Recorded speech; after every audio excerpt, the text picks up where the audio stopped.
jika sholat bisa merubah kehidupan seseorang, lantas mengapa? Mohon maaf ibu-ibu, ini pertanyaan teman-teman saya. Lantas kenapa seorang mungkin marbot atau tamirul masjid la ghaniyun ya Ustaz? Kada hada sya'urtu bil huzn wa hada soal yubtiluni bakam tulisannya kadalik wa ana mutawatir la astati ajibu hada soal kadalik Ustaz. Alhamdulillah. طيب بعد من كنا تريدنا أن تسألنا باللغة العربية فلا بأس. شكرا أستاذ. عفوا.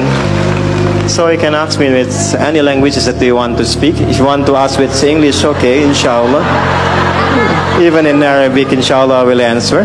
Even in Japanese, watashi wa Indonesian wa desu. Even in France, bonjour, comment ça va? Ça va bien. Even in Tagalog, comment está ka mabuti?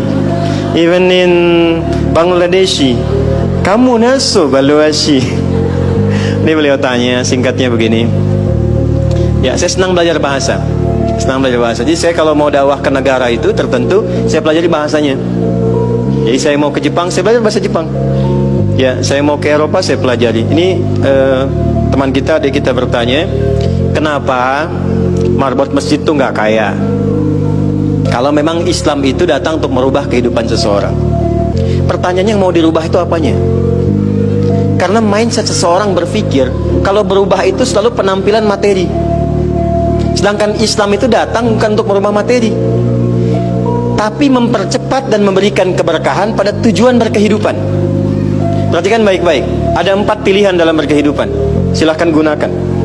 1 dengan kedudukan, 2 dengan harta, 3 dengan ilmu, 4 dengan tenaga. Dan itu ada babnya.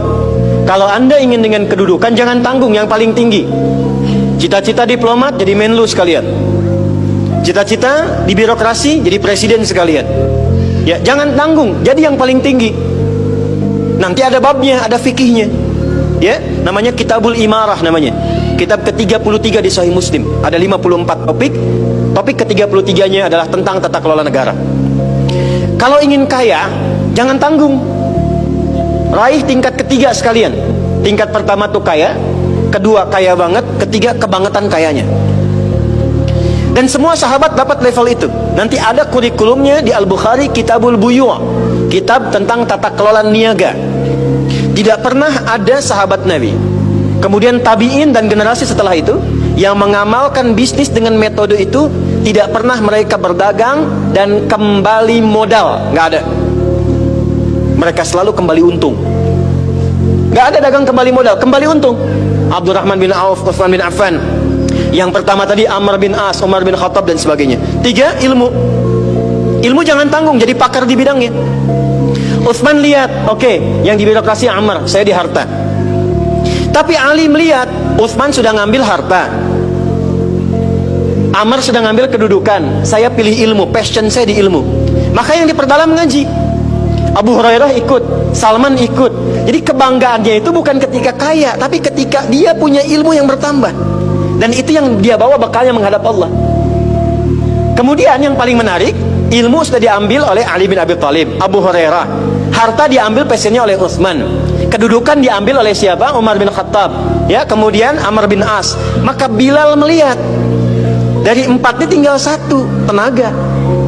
Maka beliau dedikasikan hidupnya untuk mencari ridha Allah yang merubah hidupnya dengan tenaganya. Dengan tenaganya. Maka yang dipakai azan, Allahu Akbar, Allahu Akbar. Selesai azan, Nabi langsung komen, Bilal langsung like, sahabat langsung share, dan kita subscribe sekarang. Apa komen Nabi?